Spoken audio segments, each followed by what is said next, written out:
আসসালামু আলাইকুম সবাই কেমন আছেন? আমি তো আলহামদুলিল্লাহ ভালোই আছি। আমরা ৩ বান্দা মিলে বের হয়ে পড়েছি নব থিয়েটারের উদ্দেশ্যে। আসলে নব থিয়েটারে আমরা পরে যাই, কিন্তু যাওয়ার উদ্দেশ্য আসলে চন্দ্রিমা উদ্যান। আমরা বাসার থেকে বের হয়েছি সংসদ ভবন যাবো কয়ে, তারপর বের হয়ে কষেছি চন্দ্রিমা উদ্যান যাবো। সংসদ ভবন বসার জায়গা নাই অত ভালো, আর দুনিয়ার মশার জ্ঞান জাম, এই তঙ্গে ভাবনো চন্দ্রিমা উদ্যান যাই। তা আমরা আপাতত চন্দ্রিমা উদ্যান যাওয়ার উদ্দেশ্যে রিক্সা দুটি ছেড়ে দেখা যাক কোটে যাওয়া হয়। আর এই দেখো আমার কলিজাটা এত সুন্দর দেখা যাচ্ছে, তাই ওখানে আদর করে দেখছি। আর পাঞ্জাবি পরলেও আরো বেশি সুন্দর দেখা যায়। আর এই ক্যাবটা পাহাড়পুর যায়নি চলন রোদের তঙ্গে, তো আমরা বিজয় সরণি চলে আইছি, কিন্তু চন্দ্রিমা উদ্যান আর যাওয়া হলো না, কারণ বিজয় সরণিতে সোজা নব থিয়েটার দেখা যায়। আর আমার ভাগনা নব থিয়েটার দেখা পাইছে, কারণ এটা আমার ভাগনা মাঝে মধ্যেই খেলবা আসে। এটা অনেক সুন্দর সুন্দর খেলার জায়গা আছে, এই তঙ্গে এখন কছে এটা জামু। আর এটা ঝর্ণা দেওয়া আসলে ওই তঙ্গে আমার না যাওয়ার ইচ্ছা আসলে, দেখো যে ঝর্ণা অন আছে। আর দেখো কত সুন্দর সিনারি ব্যাট থেকেই দেখা যাচ্ছে, মানে কি সুন্দর ঝর্ণা চলছে। তাই ভাবনা এটাই যাই, কি আর কর্ম। কোথাও কোথাও আমরা ভিতরে চলে আইসি। এই চাও ছোটো ছেলের খেলার জায়গা, এই চাও আছে মানে এমনি শুয়েরা খাবার দাবার পাবেন ওইটা দেওয়া আছে। আর এদিকে পুরা এরিয়া দেখো কত সুন্দর সিনারি, পুরাটার ভিতরে অনেক কিছু আছে দেখো। আর ভিতরে ঢুকতে টিকিট নেয় 30 টাকা, কিন্তু ভিতরে আরও অনেক কিছু আছে, ওলা টিকিট কাটতে হবে আলাদা, ওলা দেখবা চালে।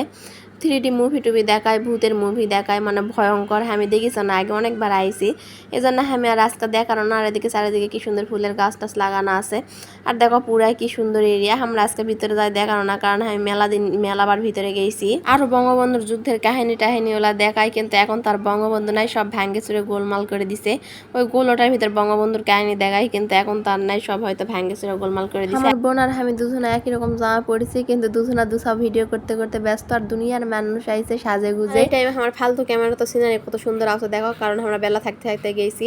বেলা থাকতে না দিনের আলোত গেলে না ছবি সুন্দর হয়। আর এই জায়গার সিনারিটা এত সুন্দর যে কোনো ক্যামেরাতে সুন্দর হবে, এটা স্বাভাবিক। আর ঝর্ণা দেওয়া আছে জন্য তো আরো ভালো লাগে। যাই হোক, আর এটা সন্ধ্যা 6টার পর কিন্তু বন্ধ করে দেয়, এই জন্য তাড়াতাড়ি ঢুকতে হবে, তাছাড়া টাকাটা পুরাই জলত যাবে।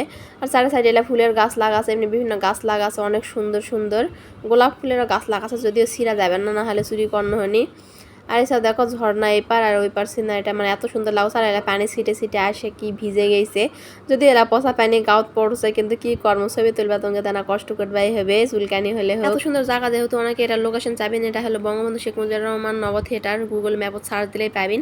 তাছাড়া এটা বিজয় সরণি আলাই দেখা পাবেন, মানে ছবি টবি সেই সুন্দর আসবে। আর আমি উপর তেনা ভিডিও করে নিয়েছি, মানে এত সুন্দর জায়গা, আমার খুবই ভালো লাগে। আমার ভাগনার সঙ্গে রেগুলার যাওয়া হয়, আমার ভাগনা ওটা খেলাধুলা করে। আর টিকিটও বেশি নয়, আর ভিতরে ওলা দেখতে হলে আলাদা টিকিট কাটে ঢুকতে হবে, ওলা 50 টাকা 100 টাকা, আর বেশি টিকিট নেই। তো যাই হোক, এত বড় জায়গাটা এমনি ফেলে দিয়েছে। আর দেখো কত ভিড় দেখবা তঙ্গে, মানে এত পরিমাণ মানুষ, রাত লাগে গেছে কত, তাও ঢুকবা তঙ্গে সিরিয়ালের মানুষের অভাব নাই। আর এরপর সিরিয়ালের সামরিক জাদুঘর, চন্দ্রিমা উদ্যান সবই আছে। তো আজকের ভিডিও এই পর্যন্তই, সবাই ভালো থাকো। ভিডিওটা ভালো লাগলে লাইক কমেন্ট শেয়ার করে দেন। আল্লাহ হাফেজ।